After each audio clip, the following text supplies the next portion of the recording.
How to create and verify a TikTok account with a virtual phone number via PVAPins. Look at the phone screen first.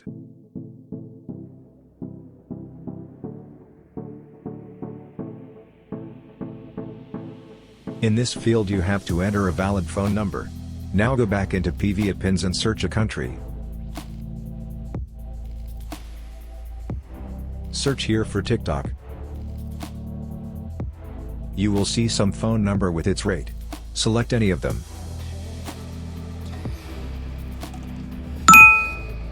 A number will be shown here.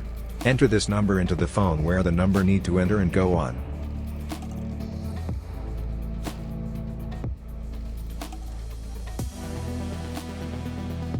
Wait a little bit and click the refresh button. A verification code will be shown here. Take this code and enter it into the verification field on your phone and done a sign-up procedure. Thank you for your attention.